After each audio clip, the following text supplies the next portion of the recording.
Bonjour à tous et bienvenue sur Team Chronicles. Comme d'habitude, un truc qui est assez intéressant, c'est de regarder dans cette dernière extension Commander, qu'est-ce qu'il y a de cool, qu'est-ce qu'on a envie de jouer, qu'est-ce qu'on va vouloir ajouter au format Duel Commander, qu'est-ce qu'il y a de la pertinence. Et du coup, qu'on va vouloir creuser, essayer de voir est-ce qu'on arrive à trouver des builds avec ça. Et forcément, je suis curieux de partager mon analyse pour aussi avoir vos retours et voir, mais est-ce qu'il y a des trucs que j'ai oubliés ou est-ce qu'il y a des trucs que je surestime. Et ça va être une bonne occasion de discuter justement. Déjà commençons. Ukima Stalking Shadow et Kazur Ruthless Stalker. Je sais que vous adorez mon accent anglais à chaque fois. Alors, c'est une combinaison partner, donc vous le savez, toutes les combinaisons partner, faut les regarder de près quand même, et si on les écarte, faut avoir une bonne raison parce que elles ont tendance quand même, rien qu'avec le nombre de généraux, à être intéressantes. Là, faut voir que Yukima peut pas être bloqué et punit l'adversaire quand elle meurt, ce qui reste un slot aggro relativement correct. Et Kazur va booster nos créatures quand elles arrivent à passer. Maintenant, le problème c'est que Yukima, on va la payer trop cher par rapport à ses stats pour compenser le fait qu'elle est imbloquable. Et Kazur est intéressant que si on est déjà en train de réussir à taper l'adversaire. Et du coup, c'est peut-être ça qui va faire la différence par rapport à un Traos Tymna, Traos Rayyan, Tymnarian, ou une autre combinaison un petit peu proche en fait comme ça, qui pourrait peut-être, ou même Sidisi en fait, qui potentiellement peut permettre d'apporter plus de board direct en payant moins cher et du coup d'être un petit peu meilleur au tempo, d'avoir des stats un peu meilleures, d'être moins dépendant, d'être déjà bien dans sa game. Donc là, faut voir. Après, comme d'habitude, Yukima et Kazur synergisent bien entre eux. Donc c'est-à-dire que vous faites T3 Yukima, T4 Kazur, vous attaquez avec Yukima qui va passer 3-3. Mais pensant, genre si vous comparez à la patate que peut coller un Doran, une Saskia ou un truc du genre, c'est pas le même non plus. Et c'est ça qui va peut-être faire la différence si on commence à builder aggro avec ce deck. Donc à regarder, j'ai peur que ce soit trop mou.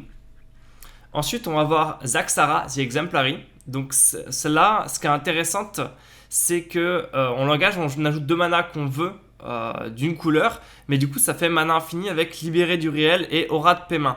Donc ça veut dire que dans des couleurs qui n'ont pas trop de mal à tutoriser des cartes, on a accès au noir, on a une combo en une seule carte avec le commander. Donc ça devient potentiellement un jeu combo viable. Là-dessus, à partir du moment où il faut un payoff, en fait si on a mana infini, potentiellement on va juste jouer notre main et ça va peut-être être suffisant.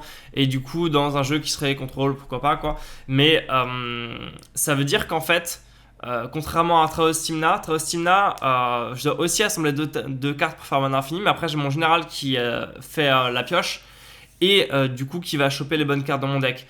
Et là du coup le risque avec Zaxara c'est que si j'ai que mana infini, est-ce que c'est suffisant? Il faudra tester. Du coup qu'est-ce que je vais devoir aller chercher? Qu'est-ce que je vais devoir assembler à côté?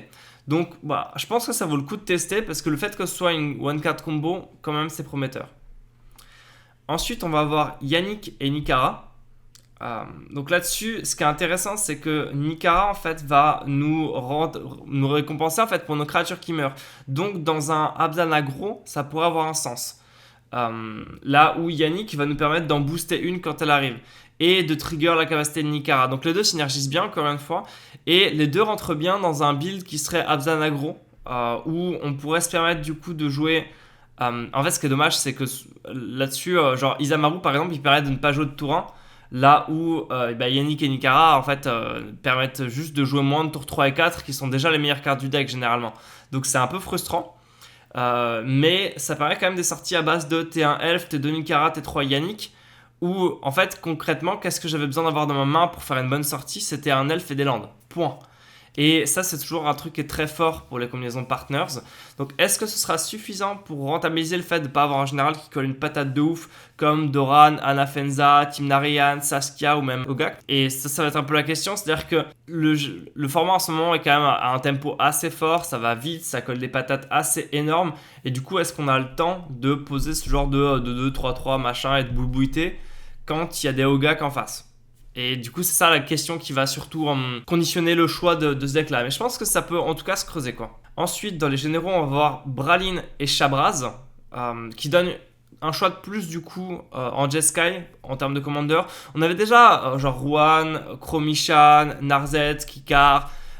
Mais actuellement, il n'y en a pas un qui est ressorti comme étant très joué, très fort et compagnie. Il y a encore la question de est-ce qu'à un moment, il y a un jeu de Jeskai qui va monter sur le podium?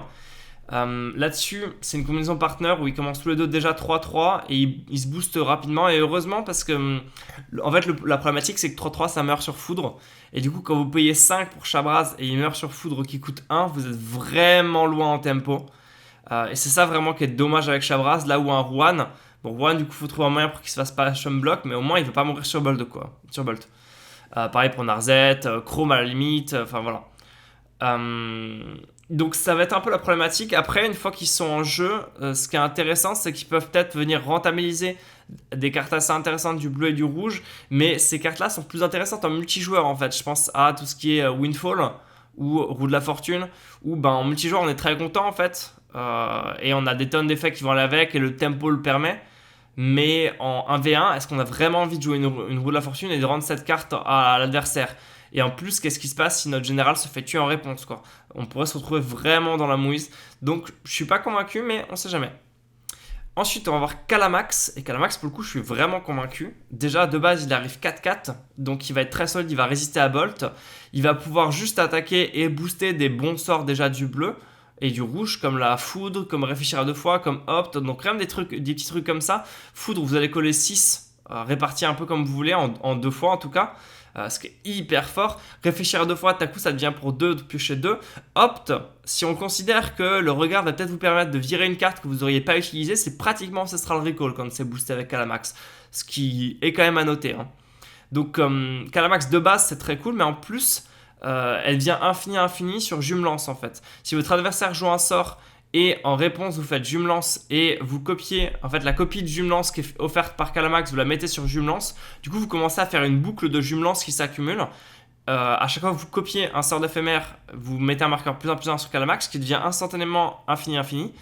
Et après, vous brisez la boucle en mettant la copie de Jumelance sur le spell de base que vous cibliez avec la première Jumelance.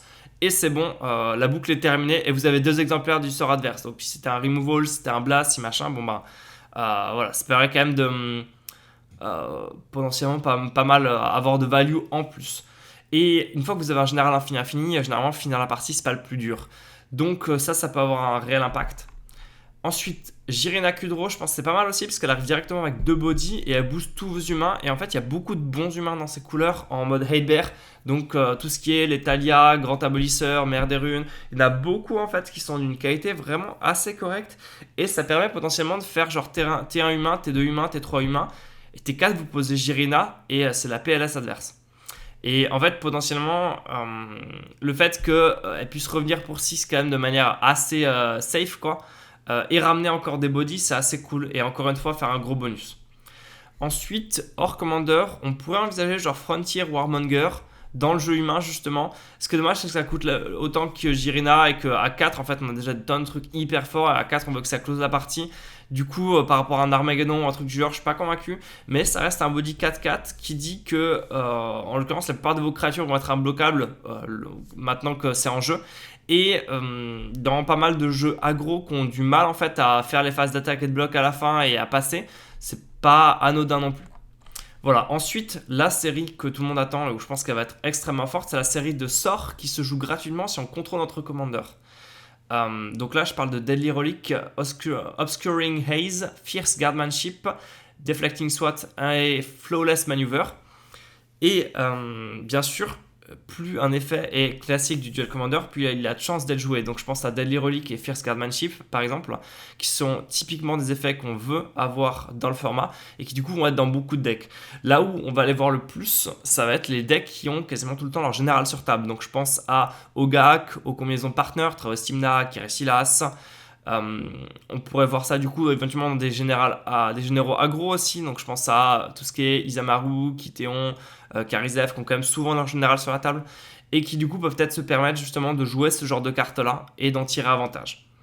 Voilà, donc moi c'est ce que j'ai retenu de Commander 2020 et je suis curieux de savoir vous qu'est-ce que vous en avez retenu et est-ce qu'il y a des cartes qui ne sont pas là. Et là-dessus, merci à tous et à très bientôt sur Steam Chronicles.